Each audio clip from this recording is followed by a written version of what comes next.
আৰু দ্বিতীয়টো কাৰ্যকালত কঠোৰ মুখ্যমন্ত্ৰী ডক্টৰ হিমন্ত বিশ্ব শৰ্মা চৰকাৰী কৰ্মচাৰীক নিৰ্ধাৰিত সময়ত উপস্থিত হ'বৰ বাবে কাৰ্যালয়সমূহত নিৰ্দেশ প্ৰদান কৰা হৈছিল আৰু এতিয়া 10:15 গৈছে আৰু আমি আপোনালোকক কাৰ্যালয়সমূহৰ দৃশ্যাংশ দেখুৱাব বিচাৰিছোঁ কৰ্মসংস্কৃতিৰ নমুনা এই মুহূৰ্তত আমি আপোনালোকক দেখুৱাব বিচাৰিছোঁ ইয়াৰ পূৰ্বেও বাৰম্বাৰ সংবাদ মাধ্যমৰ প্ৰতিনিধি হিচাপে আমি অসম লাইভ 24 সৰজমিন তদন্ত কৰিছিলোঁ দেখিবলৈ পোৱা যায় বহু সংখ্যক চৰকাৰী কৰ্মচাৰী সময়মতে গৈ উপস্থিত নহয় কিন্তু এতিয়া চৰকাৰী কৰ্মচাৰীক নিৰ্ধাৰিত সময়ত উপস্থিত হোৱাৰ বাবে খুদ মুখ্যমন্ত্ৰী ডক্টৰ হিমন্ত বিশ্ব শৰ্মাই মুখ্যমন্ত্ৰী হিচাপে শপত গ্ৰহণ কৰাৰ পাছতেই নিৰ্দেশনা প্ৰদান কৰিছিল আৰু সময়মতে কাৰ্যালয়ত উপস্থিত হ'ব লাগিব চৰকাৰী কৰ্মচাৰী নিৰ্ধাৰিত সময়ৰ পূৰ্বে এৰিব নোৱাৰিব কাৰ্যালয় নিয়ম নমনা কৰ্মচাৰীৰ বিৰুদ্ধে কঠোৰ ব্যৱস্থা লোৱা হ'ব বুলিও মন্তব্য মুখ্যমন্ত্ৰী হিমন্ত বিশ্ব শৰ্মাৰ কিন্তু মুখ্যমন্ত্ৰীগৰাকীৰ মন্তব্য কিমানে গুৰুত্ব সহকাৰে লৈছে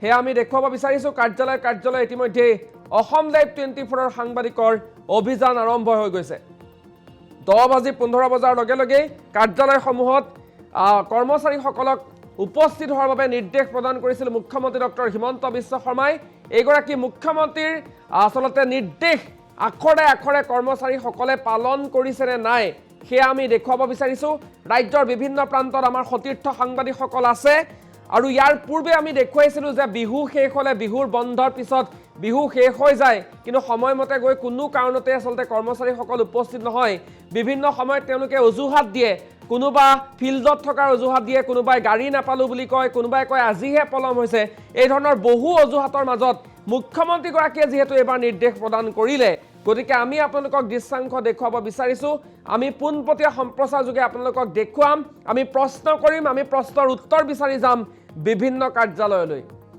আৰু গুৱাহাটীৰ লোক নিৰ্মাণ বিভাগৰ কাৰ্যালয়ত বৰ্তমান আমাৰ সতীৰ্থ সাংবাদিক জিতুমণি ডেকা উপস্থিত আছে পুনে পুনে আমি সংযুক্ত হৈছোঁ জিতুমণি ডেকাৰ সৈতে যিটো আপোনাৰ কাষলৈ আহিব বিচাৰিছোঁ মুখ্যমন্ত্ৰীগৰাকীৰ নিৰ্দেশনা চৰকাৰী কৰ্মচাৰীসকলে পালন কৰিছেনে নাই সেয়া আমি দেখুৱাব বিচাৰিছোঁ এতিয়া 10:15 পাৰ হৈ গ'ল 10:18 হৈছে কৰ্মচাৰীসকল কাৰ্যালয়ত গৈ উপস্থিত হৈছেনে নাই চৰকাৰী চাকৰিয়ালসকল আপোনাৰ জৰিয়তে আমি দেখুৱাব বিচাৰিছোঁ জিতুমণি হয় নিশ্চিতভাৱে দ্বিতীয়বাৰৰ বাবে ডক্টৰ মুখ্যমন্ত্ৰী হিমন্ত বিশ্ব শৰ্মাই দায়িত্বভাৰ গ্ৰহণ কৰি প্ৰথমখন কেবিনেটতে কেইবাটাও বিৰোধ সিদ্ধান্ত ঘোষণা কৰে আৰু ইয়াৰ লগতে তেখেতে সংবাদ মেলযোগে জনায় যে প্ৰতিটো চৰকাৰী কাৰ্যালয়ত প্ৰতিগৰাকী চৰকাৰী কৰ্মচাৰী 10:15 উপস্থিত হ'ব লাগিব কৰ্মচাৰীসকলে উপস্থিত হৈছেনে নাই আমি পোনপটীয়া দৃশ্য দেখুৱাবলৈ চেষ্টা কৰি মই উপস্থিত আছোঁ মুখ্য অভিযন্তা কাৰ্যালয়ত আৰু ইতিমধ্যে দেখুৱাইছোঁ প্ৰথমে 10:18 হৈছে এয়া মই প্ৰথমে ঘড়ীৰ টাইমটো দেখুৱাইছোঁ 10:18 হৈছে আৰু মই উপস্থিত আছোঁ লোক নিৰ্মাণ কাৰ্যালয়ৰ মুখ্য কৰ্মচাৰী এতিয়া ভিতৰলৈ প্ৰৱেশ কৰিম প্ৰতিটো কাৰ্যালয়ত দেখুৱাবলৈ চেষ্টা কৰিম তেওঁলোকে সময়ত উপস্থিত হৈছে নে নাই যিহেতু মুখ্যমন্ত্ৰীয়ে বিভিন্ন সময়ত কৈ আহিছিল যে তেখেতে 10:15 হওক বা 10টা বজাত উপস্থিত হ'ব লাগিব মুখ্য কাৰ্যালয়সমূহত কৰ্মচাৰীসকলে সেই সময়ত তেওঁলোকে উপস্থিত হৈছে নে নাই সেই দৃশ্য আমি দেখুৱাবলৈ চেষ্টা কৰিম প্ৰথমে এই ৰুমটোত সোমাইছোঁ এই দৃশ্যত এই কৰ্মচাৰীসকল আহি পোৱা নাই এয়া আমি দৃশ্য দেখিছোঁ দাদা আপুনি নেকি অকণমান দেৰি হৈছে আপোনাৰ চাগে আজি 9টা বজাতে আহি পাওঁ অফিচ 9টা বজাত নাছিলে মই আছোঁ ঘূৰি আছোঁ ইয়াতে মই আপোনালোকক মই চাই আছোঁ আৰু মনিটতে মই দেখা পাইছোঁ নিশ্চিতভাৱে আমি আন কোঠালিত যাবলৈ চেষ্টা কৰিম যিহেতু বিভিন্ন সময়ত প্ৰতিগৰাকী কৰ্মচাৰী এয়া ইতিমধ্যে এইখন দুৱাৰৰ তলা খোলা নাই এয়া আমি চেষ্টা কৰিছোঁ ভিতৰত প্ৰৱেশ কৰিবলৈ এই পৰ্যন্ত তলা খোলা নাই দাদা সময়ত যদি মুখ্যমন্ত্ৰীয়ে 10:15 আহিব দিছে এই পৰ্যন্ত একাংশ কিন্তু এইখন আপুনি নিজে খুলিছে এইখন দুৱাৰ এতিয়ালৈকে তলা খোলা নাই এক প্ৰকাৰ কৰ্মচাৰীসকল এই সময়লৈকে আহি পোৱা নাই দাদা আপোনাৰ ওচৰলৈ আহিছোঁ যিহেতু দাদা যিসকলে কৰ্মচাৰী তেখেতৰ মন্তব্য ল'বলৈ বিচাৰিছোঁ কোনো মন্তব্য দিলে আন এটা কাৰ্যালয় আছোঁ অতিৰিক্ত মুখ্য অভিযন্তা এই কাৰ্যালয়টোৰ ভিতৰ ভাগত আমি প্ৰৱেশ কৰিবলৈ চেষ্টা কৰিম কিন্তু এই ভিতৰত প্ৰৱেশ কৰিছোঁ আমি এয়া চাওক যে কোনো কৰ্মচাৰী আছেনে আমি পোনপটীয়া দৃশ্য দেখুৱাবলৈ চেষ্টা নাই এয়া খালী টেবুল দেখুৱাবলৈ আমি সক্ষম হৈছোঁ এয়া হৈছে লোক নিৰ্মাণ বিভাগৰ কাৰ্যালয়ৰ কৰ্মচাৰীৰ নমুনা যিটো সময়ত মুখ্যমন্ত্ৰী কৈ আহিছে যে সময়ত উপস্থিত হ'ব লাগিব প্ৰতিগৰাকী লোকে কিন্তু উপস্থিত হোৱা নাই এই পৰ্যন্ত দুই এটা কোঠালিৰ কিন্তু তেওঁলোকে দুৱাৰে তলা খোলা নাই আন যি এটা দুৱাৰ তলা খুলিছে তাতো নাই কৰ্মচাৰী এক প্ৰকাৰ এই এটা আমি দেখি আছোঁ আনটো ভিতৰত যাবলৈ প্ৰৱেশ কৰিম এইটো এয়া চাওক দমে দমে পৰি আছে ফাইল খালী হৈ আছে চকী, নাই কোনো কৰ্মচাৰী, কোনো বিষয়ববীয়া। এয়া হৈছে চৰকাৰী কৰ্মচাৰীৰ নমুনা। যিটো সময়ত চৰকাৰী কৰ্মচাৰীসকলক বিভিন্ন সময়ত মুখ্যমন্ত্ৰীয়ে কৈ আছে, পূৰ্বত যেতিয়া প্ৰথমবাৰৰ বাবে মুখ্যমন্ত্ৰী হৈছিল তেতিয়াও সেইটো সময় দি আহিছিল, সেই সময়তো উপস্থিত নাছিলে। এই পৰ্যন্ত আন এটা কোঠাৰী ল'ব যোৱাৰ চেষ্টা কৰিম। এইটো কথা কম্পিউটাৰ এতিয়ালৈকে অন কৰিবলৈ সময় হোৱা নাই। এয়া হৈছে ফেন চলি আছে, ফেন লাইট চলি আছে, যিটো অপব্যয় কৰি আছে।